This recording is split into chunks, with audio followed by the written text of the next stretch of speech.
When my family moved to the old farmhouse at the edge of town, I was excited. It was the perfect place for a 12-year-old with an adventurous spirit. The house was huge, with creaking floorboards, a sprawling attic, and a basement that smelled of damp earth and mystery. My parents were thrilled at the price, something about it being a fixer-upper. I spent the first few days exploring every inch of the house. I found dusty books, faded photographs of strangers, and even a rusty old bicycle in the back shed. The only thing that made me uneasy was the basement. I'd heard my parents mention that the previous owner had locked it up for years, and I couldn't shake the feeling that something was down there. One evening, after my parents went to bed, curiosity got the best of me. I crept downstairs, flashlight in hand, my heart racing. I reached the basement door and found it slightly ajar, a sliver of darkness beckoning me. Taking a deep breath, I pushed it open and descended the creaking stairs. The air was musty, and the beam of my flashlight flickered against the damp stone walls. I scanned the room, searching for anything interesting. Boxes lined the walls, filled with old clothes, broken furniture, and dust. But then I noticed something peculiar. In the far corner of the basement, partially hidden behind a pile of boxes, was a door. It was small and unassuming, painted a faded gray.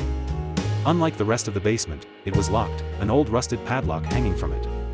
I felt a strange compulsion to open it. I rummaged through the boxes until I found an old toolbox. Inside, I discovered a pair of pliers, and with trembling hands, I attempted to pry the lock open. After a few frustrating minutes, the lock finally snapped, and the door creaked open. A chill ran down my spine. The air beyond the door was even colder, and the flashlight beam barely penetrated the darkness. I stepped through, revealing a narrow corridor that descended even further. As I moved cautiously down the corridor, the walls closed in around me, and I could feel something watching. I turned back, ready to bolt, but I pressed on. The corridor twisted and turned, and just as I thought about turning back, I stumbled into a large, dimly lit room. What I saw made my heart race. The walls were lined with mirrors, dozens of them, all cracked and dusty. The reflections danced in the dim light, creating the illusion of movement. In the center of the room stood an old wooden table, covered in strange symbols and drawings. I could feel a presence, like a heavy weight in the air, urging me to leave. Suddenly, a low whisper echoed through the room, chilling me to the bone. "Help us," it murmured. I froze, terror gripping me. The mirrors began to ripple, and I swore I saw faces trapped within them, their mouths moving silently, begging for release. I turned to run, but as I did, I caught a glimpse of myself in one of the mirrors.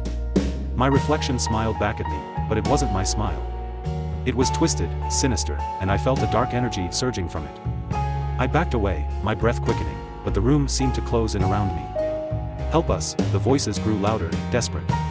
I was trapped in their gaze, unable to look away from the mirror that held my reflection. The room started to spin, and I stumbled, falling to the ground. The whispers intensified, wrapping around me like a suffocating blanket. In a panic, I scrambled to my feet and bolted back down the corridor, slamming the door behind me. I locked it, heart pounding, and raced up the stairs. I didn't stop until I was back in my room, the warmth of my bed giving me a sense of safety. I told my parents about the door, but they dismissed it as a figment of my imagination. "Old houses have strange corners," my dad said. "You're just adjusting." But I knew what I had seen. For days, I felt a lingering dread in the house. I avoided the basement, even the hallway leading to it. Weeks later, I overheard my parents discussing the farmhouse's history. The previous owner had gone missing, leaving behind all their belongings.